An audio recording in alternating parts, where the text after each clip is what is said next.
Excellencies, ladies and gentlemen, thank you very much for affording me an opportunity to contribute to this COP briefing just a few weeks before the international community will once again gather in Lima, Peru this time to try and work towards a draft agreement that will hopefully take us through to Paris in 2015. Your meeting and also the COP in Lima comes in the wake of the very successful Secretary General's Climate Leadership Summit that was held in September, at which we saw an unprecedented number of heads of state and government not only recognizing the reality of climate change, but also committing to, with actions that are already underway and commitments into the future, their countries, their nations, their societies and economies towards acting on this climate change challenge.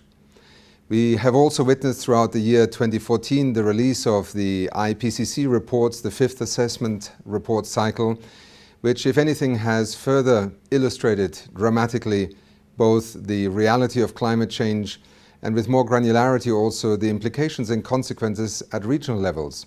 Certainly for more and more countries and decision makers, whether in government or in the economic sectors and the private sector, it is becoming clear that the world as we know it today will be significantly different in the years to come. The target that the world set itself at Copenhagen to find ways in which to keep the global warming scenarios for the future within a 2-degree range target are becoming increasingly challenging.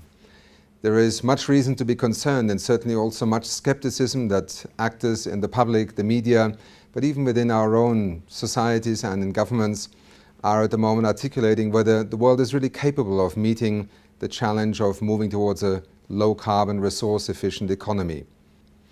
Let me also emphasize that in my brief remarks today, I will cover not only rich countries, industrialized countries in terms of actions taken and evidence and lessons learned being presented, but I'm pointing particularly towards the extraordinary progress and also commitment that many developing countries and emerging economies are showing in addressing the climate change challenge.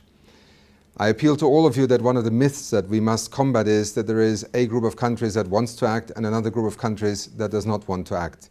The reality in the year 2014 is a very different one. The challenge and the danger of climate change are today very clear and present dangers that virtually every country has accepted and realizes calls for dramatic actions. In looking forward to the next 10, 20, 30 years, it remains critical that the scaling up of our response to the challenge of greenhouse gas emissions, carbon dioxide emissions, essentially demands from us an extraordinary effort in reinventing our economies, in redirecting also the investments in infrastructure, in energy systems, in mobility systems. And very often these are portrayed as insurmountable challenges, unaffordable, economically not rational, and therefore not implementable. Well, the evidence, for instance, in the field of renewable energy speaks a very different story. And it speaks a story that in the year 2014 already spans the entire globe. We have seen a phenomenal scaling up of renewable energy deployment. Costs are coming down, large-scale projects are being implemented, they are on the grid and they are producing energy. If we take the year 2013, it provides us with some fascinating statistics. For instance, 72% of all new energy infrastructure in the European Union and Switzerland and Norway were in fact renewable energy investments and capacity added to the grid. Just 10, 15 years ago, the number was the exact opposite. 80% of all new capacity being added to the grid was fossil fuel-based. We have also seen an extraordinary increase in the financial volume that is being deployed, and not only in the traditional industrialized, technology-driven countries, but also in emerging and developing countries. Indeed, last year, we saw for the first time more than 50% of renewable energy investments actually taking place not in the industrialized countries, but in emerging economies and developing countries.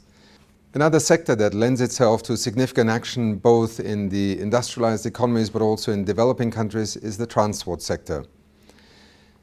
Fleet vehicle size is set to triple in the future, and much of that increase will take place in developing countries. Not only is urbanization and mobility becoming an opportunity but also a necessity for economies to develop, but the costs of a transport system that simply replicates the 20th century model will impose heavy costs on countries. We already see many cities clogged in terms of vehicular traffic. We actually see mobility being reduced as a result of badly planned infrastructure. And we also see the emissions increasing enormously in countries where this expansion in the fleet vehicle size is taking place. It is one reason why UNEP has joined with a number of other international organizations to launch the Global Fuel Economy Initiative and has called for a target of doubling fuel efficiency by 2050. The numbers are staggering. If we were to go down this path, by the year 2025, we would already be removing over 1 gigaton of carbon emissions from the atmosphere and generate savings of over $300 billion by the year 2025. This is precious money that consumers, but also national economies and foreign exchange that is involved, could be saved. It's an opportunity, particularly also for developing nations, to reduce the cost of mobility, to expand accessibility, and to achieve climate benefits. It is just one example in the transport sector that lends itself to immediate action that is not only in the national interest, but also addresses our global challenge. Let me turn to a third opportunity that is relevant again to all nations in our international community: energy efficiency. The International Energy Agency estimates that 70% of our CO2 abatement potential by 2020 could actually be achieved through the energy efficiency measures that many of you are already familiar with. The transition towards a more energy efficient use of lighting, of appliances, represents an enormous potential, and again with immediate co-benefits from the consumer perspective, from a national electricity grid perspective, and from a climate change perspective. And to just move it into a much more practical realm and not simply to talk about abstract figures globally, if for instance more energy efficient air conditioners were deployed in Southern Africa, it is estimated that 13% of electricity consumption could be saved. This translates not only into financial savings and electricity savings, but also greenhouse gas and carbon dioxide emission reductions equivalent to taking 8 million vehicles off the road every year.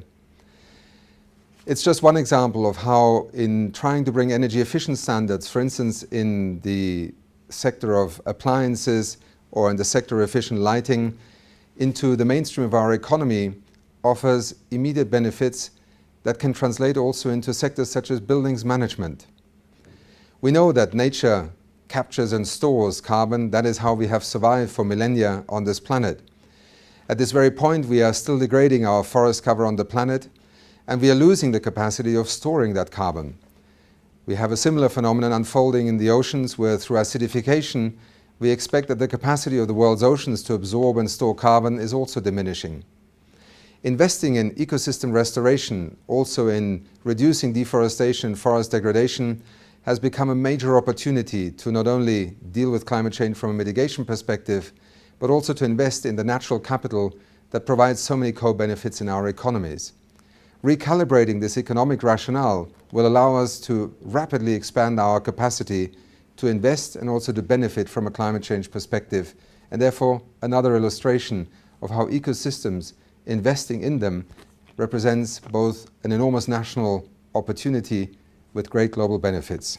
Let me turn to a final example: the short-lived climate pollutants. Until a few years ago, unbeknownst to many of us, but part of the benefit of having scientists understand better what is happening on our planet, connecting the dots and therefore bringing the latest science into the policy arena, has been perfectly illustrated by the emergence of short-lived climate pollutants as another front line for both addressing climate change, but with many co-benefits.